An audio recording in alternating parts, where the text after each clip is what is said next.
በበረሃውና በሰፊው ሰማይ ስር በከነዓን ምድር አንዲት ትንሽ ድንኳን ነበረች። በዚያም አብራም የሚባል ሰው ይኖር ነበር። አብራም እድሜው 75 ቢደርስም አሁንም ልጅ ለማቀፍ ይናፍቅ ነበር። ሚስቱ ሶራ መካን ነበረች። በ65 ዓመቷ ልጅ ትወልዳለች ብሎ ማሰብ ደግሞ የማይሆን ነገር ይመስል ነበር። በአንዲት በራ ወራት የጨረቃ ብርሃን ሲፈነጥቅ አብራም ወደ ከዋክብት ቀና ብሎ ተመለከተ። አብራም ማን ነው የሚጠራኝ? ወደ ሰማይ ተመልከት፣ ዘርህ እንደነዚህ ከዋክብት ያበዛል። ጌታ ሆይ እኔ እኮ አሁንም ወንድ ልጅ የለኝም፣ እንዴት ሊሆን ይችላል? በእኔ ተመካ፣ እምነትህ ዋጋ ያገኛል። እግዚአብሔር ለአብራም የብዙ ሕዝቦች አባት እንደሚሆን ቃል ገብቶለት ነበር። ነገር ግን ዓመታት እያለፉ ሲሄዱ ሶራ አሁንም ልጅ አልወለደችም። እግዚአብሔር ብዙ ዘር እንደሚሰጥህ ቃል ገብቶልሃል፣ እኔ ግን ልጅ ልወልድልህ አልቻልኩም። በእግዚአብሔር እቅድ አምናለሁ፣ ነገር ግን ስለኛ መጨነቅ ያልቀረም። ተስፋ የቆረጠችው ሶራ አንድ መፍትሄ ያሰበች። እሷ መውለድ ካልቻለች አገልጋይዋ አጋር ለአብራም ልጅ እንድትወልድለት ወሰነች።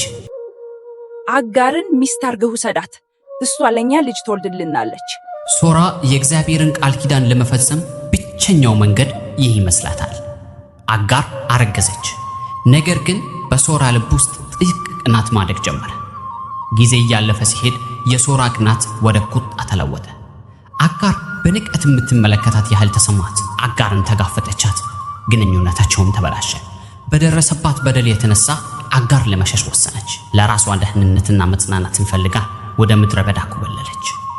በዚያ በጨለመባት ወቅት አጋር በምድረ በዳ በሚገኝ የውሃ ጉድጓድ አጠገብ ተቀመጠች። በድንገት የእግዚአብሔር መልአክ ተገለጠላት። መልአኩ አጽናናት፣ እግዚአብሔርም ጩኸቷን እንደሰማ ነገራት።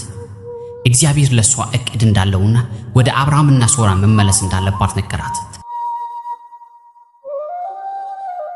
አጋር አትፍሪ፣ ወንድ ልጅ ትወልጃለሽ፣ ስሙንም እስማኤል ብለሽ ትጠሪዋለሽ። እግዚአብሔር አቅዶለታልና እርሱ ታላቅ ሕዝብ ይሆናል። በአዲስ ብርታትና ተስፋ ተሞልታ አጋር ወደ አብራምና ሶራ ተመለሰች። ከብዙ ዓመታት በኋላ አብራም በ99 ዓመቱ እግዚአብሔር ተገለጠለት። እኔ ሁሉን ቻይ እግዚአብሔር በፊቴ ተመላለስ፣ ፍጹም ቃል ኪዳኔ በእኔና በአንተ መካከል አደርጋለሁ፣ እጅግም አበዛሃለሁ። በመቀጠልም እግዚአብሔር አብራምን እንዲህ አለው፣ ከእንግዲህ ስምህ አብራም ተብሎ አይጠራም፣ የብዙ ሕዝቦች አባት አድርጌሃለሁና ስምህ አብርሃም ይሆናል።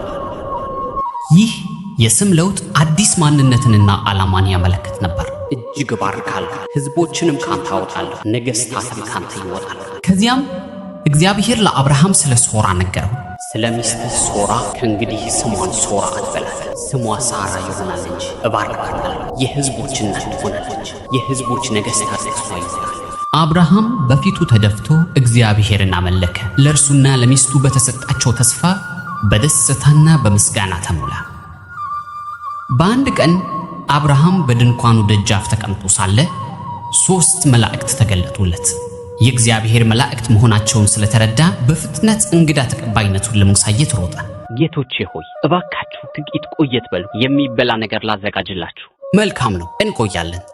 መላእክቱም የእግዚአብሔርን ተስፋ ለአብርሃም ነገሩት። በሚቀጥለው ዓመት በዚሁ ጊዜ በእርግጥ እመለሳለሁ፣ ሚስትህ ሳራም ወንድ ልጅ ታገኛለች። መላእክቱ ይህንን ሲናገሩ በድንኳን ውስጥ ተሸሽጋ የነበረችው ሳራ ቃላቸውን ሰማች። በዚህ ዕድሜ ልጅ ወልዳለሁ ብሎ ማሰብ ስላልተዋጠላት በሆዷ ፈገግ አለች። መልአኩ ሳቋን ተረድቶ ወደ አብርሃም ዞር አለና ሳራ ለምን ሳቀች? ለመሆኑ ለእግዚአብሔር የሚሳነው ነገር አለን? ሲል ጠየቀ።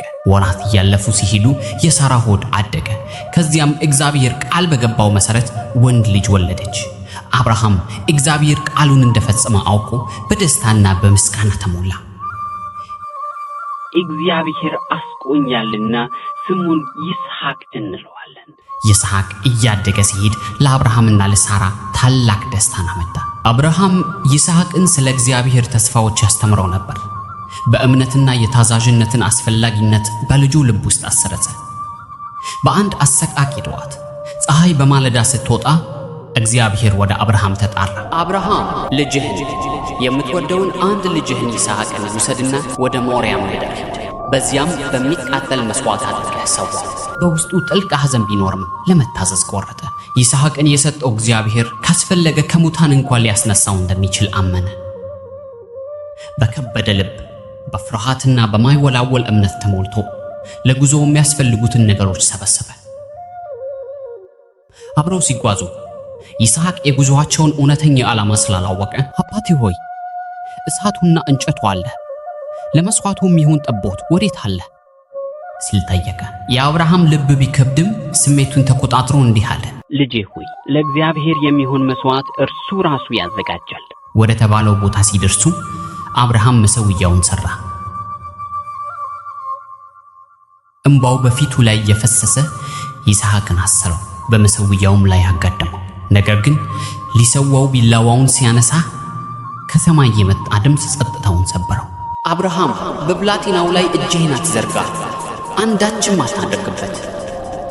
አንድ ልጅህን እንኳ ለእኔ አልከለከልክምና አሁን እግዚአብሔርን የምትፈራ እንደሆን ካውቄአለሁ። አብርሃም ቀና ሲል በቀንዶቹ በእጽዋት ውስጥ የተያዘ አውራ በግ አየ። ልቡም በፍጹም እፎይታ ተሞላ። እግዚአብሔር ምሕረቱንና ታማኝነቱን በማሳየት በይስሐቅ ምትክ ሌላ መስዋዕት አዘጋጅቶ ነበር። እግዚአብሔር አዘጋጅቶልኛልና ይህን አውራ በግ በልጄ ምትክ እሰዋለሁ። የአብርሃምና የይስሐቅ ታሪክ ስለ እምነት፣ ታዛዥነት እና ስለ እግዚአብሔር ታማኝነት ጥልቅ ትምህርት ይሰጠናል።